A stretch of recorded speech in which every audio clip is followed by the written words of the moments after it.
I am overwhelmed by the affectionate welcome extended to me.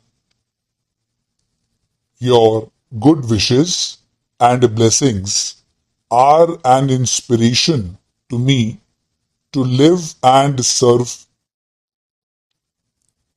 It has been a difficult year for me for mere bodily troubles. However, I do not care. Dust return to dust.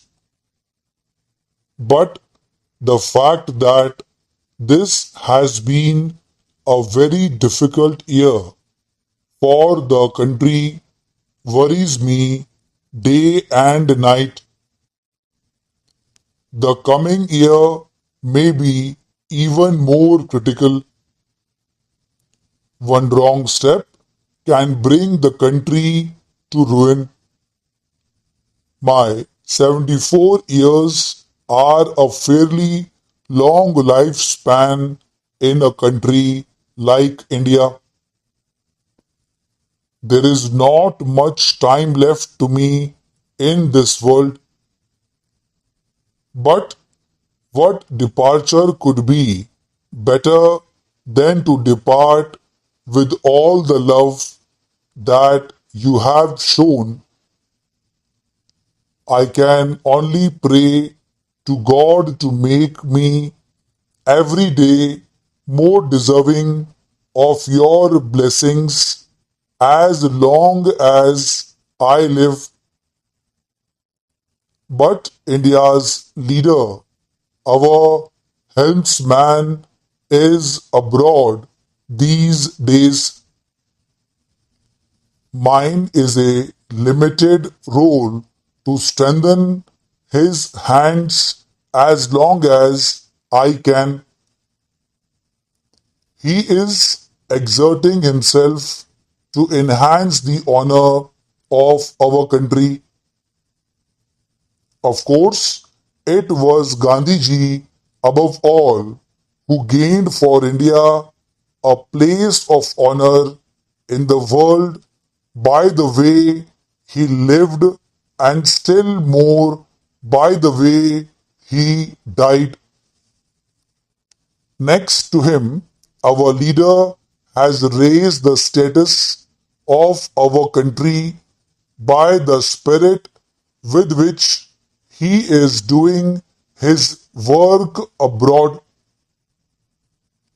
For true honor, however, and for the protection for our integrity, we should set our house in order. Honor abroad without strength at home cannot last long. We have to live up to the expectations we raise in the world. People both from within and outside the Congress are criticizing us. Some go to the extent of saying that British rule was better. This is unfortunate because when we think like this, we show preference for slavery. But we should not forget that our centuries old slavery was a burden set so oppressively on our chest that we could not even breathe.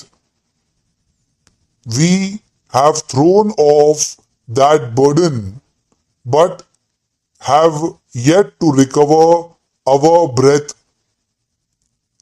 New life is being infused into an almost dead body. We are not yet fit to walk. If we try to run before we have learned how to walk, we will break our legs. Let no one think we are ignorant of hunger and want in the country. If we were so ignorant, Prime Minister would have been right in saying that the government of this country had been handed over to men of straw. But even he realizes now that these are not men of straw, but men of a peculiar strength. It should not be forgotten that there is suffering everywhere in the world. What we need is economic independence, and that is not easy of attainment. There are so many barriers to be crossed. Devaluation has also created many difficulties which the peasant in the field and the laborer in the factory cannot realize. But those who fear difficulties can achieve nothing. Whatever the difficulties, there is power in man which can face them and overcome them. But it is given to man, not cowards, to achieve this. You must understand that great sacrifices will be needed to achieve economic independence, sacrifices of a nature different from those made in the freedom struggle, and all classes will have to contribute: the farmers, the factory workers, the rich, as well as the middle class people who are already hard pressed. The hardship may be less in the case of the rich, even none, let us presume. But in our country, rich persons are very few. Ours is a poor country with a sprinkling of the rich. It is not use chasing them all the time. I will deal with them anyway, but I know we have few men of experience in our country today. It is the bulk of the people. We must tighten their belts.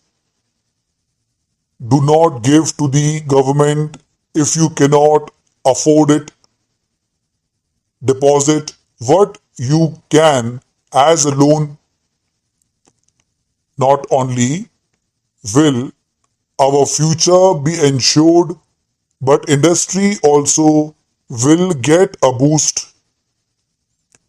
Today, we do not have enough financial resources for expanding industry and producing wealth.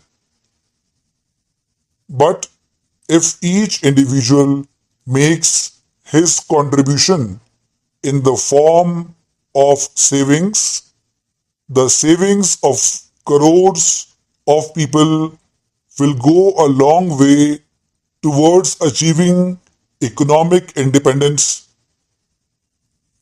There is no other way. From who's who are wealthy, we will try to get by persuasion. They will not be left out. But you must not say that we should take from them first and you will only follow later. There should be some kind of healthy competition here. I have no fear of internal dangers now. Whenever there is danger from outside, the world will share the risk because the big powers, affluent thought, they are always afraid lest another country become more powerful. Gandhiji taught us to shun fear. People of diverse faiths should live together and not quarrel among themselves.